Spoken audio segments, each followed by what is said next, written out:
Hey, this is Duan Aditya from Lighthaven. Today I'm going to be showing you guys 3 really common mistakes that I see a lot of martial artists make. Though we're going to be focusing on the Filipino or weapon-based martial arts, these same mistakes are often made within an empty hand martial art context. I'm going to be demonstrating these mistakes on the ladder behind me. If you are making these mistakes, then the ladder is a really good tool that may help you fix these patterns. Before we begin though, it would mean a lot if you would subscribe to the channel at the end of the video. If you liked what you saw, if you learned from what you saw, please do like and share this video. If you have anything to add to the discussion, please leave that in the comments below. If you have any questions or requests for future videos, please also leave that in the comments down below. All of these things really do help out the school and the channel a lot. We've also restarted a residential program, so if you want to come to Goa, train PKD with us in person, live with us, train with us over here, check out the link I'm going to leave down below. Before we begin, let's just establish some baselines, right? My footwork in whatever martial art that I'm doing, but especially in Filipino martial arts, because there's so much more distance to cover, one of the main jobs of my footwork is to get my body in and out of range, my body and my weapon in and out of range, right? Apart from everything everything else that you may use your footwork for, this is one of the major functions. If I don't step into range, I cannot really hit someone, and if I don't step out of range, I'm going to be hit all of the time. One of the major mistakes I see people do, especially in the beginning, is that they will move their feet, but they won't move their body. When people are doing footwork like 1, 2, 1, 2, step in, step out, step in, step out. The main thing I'm looking to do is move my body in and out, right? But what people often do is, so my feet are moving, but my body is not really moving front and back. If my body doesn't move front and back, neither am I going to move into range, neither am I going to be able to move out of range, right? Let's take a super simple example. As I step in, I'm going to go angle 1. As I step back, I'm going to do angle 2.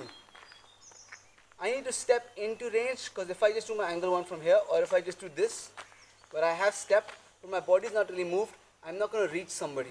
I need to be able to step, step, step, step, step in, step out, step in with the strike, step out with the strike, step in, step out, as opposed to something like where my feet are moving, but my body is not really moving in and out of range. Simple way of fixing that: take a ladder, one leg is in front. I'm going to look to step in with my front leg straight, and as I step back, I'm going to step diagonally back towards my back leg is going to start first. Step in, step out. My footwork is going to move like 1, 2. When I move back, my back leg moves first. When I move forward, my front leg moves first.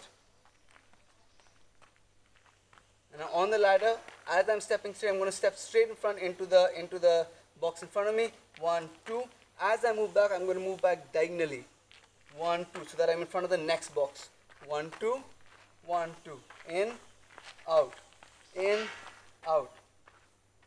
Once I'm at the end, I switch legs and I do the same thing again.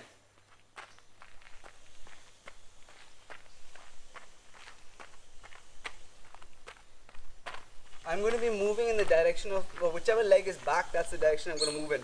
So if my right leg is back, I'm going to step straight in and then step back towards my right. Step straight in, step back towards my right.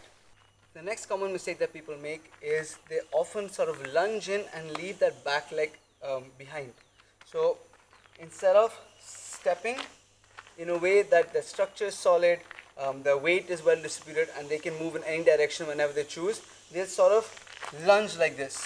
Now there are moments when you get a bit more advanced, when you become a bit more cheeky, a bit more playful, when yes, you may want to lunge.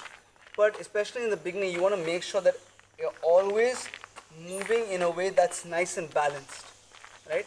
Or even if I have loaded one foot more than the other foot, put more weight on one foot, there's a reason for it. I'm not going to lunge into an attack.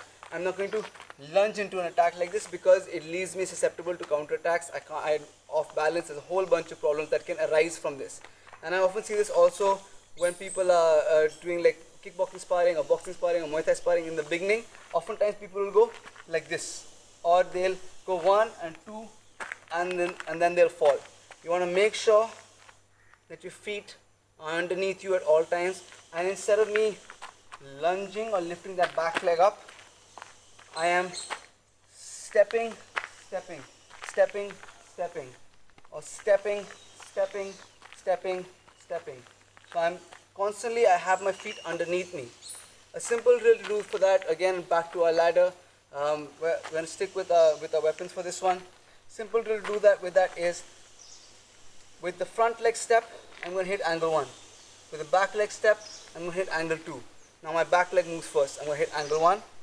As my front leg moves back, I'm going to hit angle 2. We're going to follow the same directional sort of movement that we did in the previous drill, where I'm moving towards whichever foot is at the back. So my left leg's at the back, I'm going to step in straight to that box, step out diagonally towards my left so that I'm in line with the next box. Step in, step out. That's going to be the basic movement. But I'm going to break that down. So as my front leg steps into the box, angle 1. As my back leg comes closer, because this is a slightly extended stance, angle 2. As I step back, angle 1, angle 2, angle 1, angle 2, angle 1, angle 2, angle 1, angle 2, angle 1, angle 2, angle 1, angle 2, angle 1, angle 2. Once I reach the end of the ladder, I'm going to switch hands and other leg is going to come in front. For now, I want to keep my weapon hand that same leg in front. So from here, as I step in, angle 1, single step, this leg is going to come in front. Angle 2, this leg goes back. Angle 1, this leg comes back. Angle 2, angle 1, angle 2, angle 1, angle 2, angle 1, angle 2, angle 1, angle 2. And you just continue. One thing to make sure of is at all points, my steps are small steps. Unless it's for a very specific purpose or I mean to do it, I don't like to take big steps, right? Unless there's a very particular context or something that is very specific I'm trying to do. I like many small steps as opposed to maybe one big step.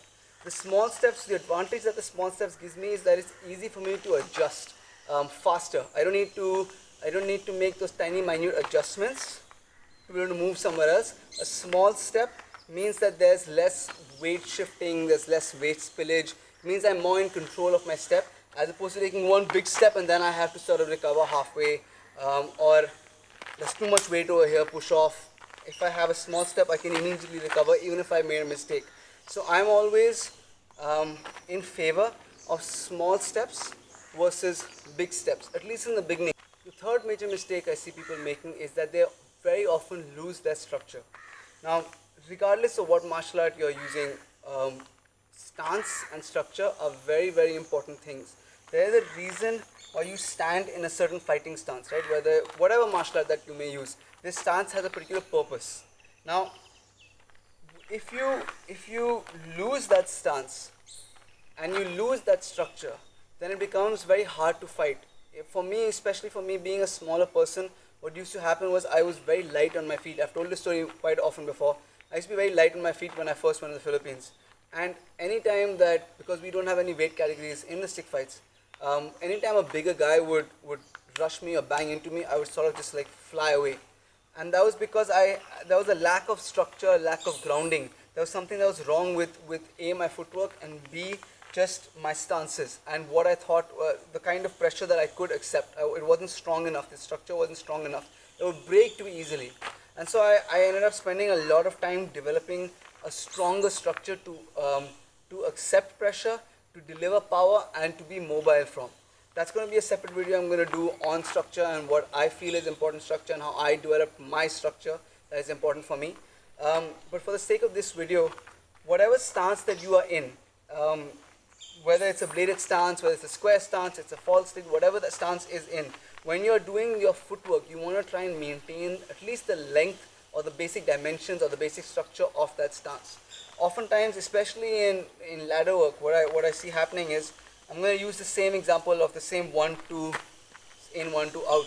People will go 1, 2, 1, 2. Here they're not even moving their body, but let's say they do move their body. They'll go 1, 2, and then they'll step all the way back, their feet are together, and then they're going to step front, feet are together, step back, feet are together. You cannot fight like this.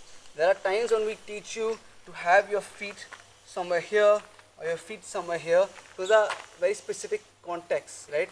But within a fight, I cannot fight with my feet together like this unless it's a transition to go to somewhere else. Sure, maybe I'm using my takeoff footwork where my feet are together for a split second, or maybe it's some specific context where my feet have to be together, but that's generally a transition. This is not fighting stance, fighting structure. It's very hard for me to deliver power from this structure, and it's very hard for me to receive pressure in this structure. You want to make sure if this is my stance when I'm stepping in, I'm still in that stance. When I'm stepping back, I'm still in that stance. I'm not stepping in, breaking that stance, stepping out, and now my stance is gone. I want to make sure that I maintain this stance and this structure throughout whatever footwork exercises that I'm doing. To fix this issue, we're going to go back to the same drill we've been doing variations of from the beginning. I really do love this drill. I've been doing it for a very long time. It's very, very versatile. I'm going to step into the box, step out in the direction of my back leg. But as I step in and step out, I'm going to make sure that my stance, the length of my stance, the structure of my stance remains the same. Step in, step out. You can add striking into this if you want, as long as you ensure that if this is the length that I start with, that is maintained. So I take a small step with the front leg, equally small step with the back leg, small step with the back leg, equally small step with the front leg. Thank you guys so much for watching. If you liked what you saw, if you learned from what you saw, please do like and share this video. Please do subscribe to the channel. If you have anything to add to the discussion, please leave that in the comments down below. If you have any questions or requests for future videos, please also leave that in the comments down below. All of these things really do help out the school and the channel a lot. Like I said earlier, we've also restarted our residential program. So if you want to come down to Goa and train with us in person, train Pikiti with us in person, then please check out the link down below. Get in touch with us. Thank you guys, and see you in the next video.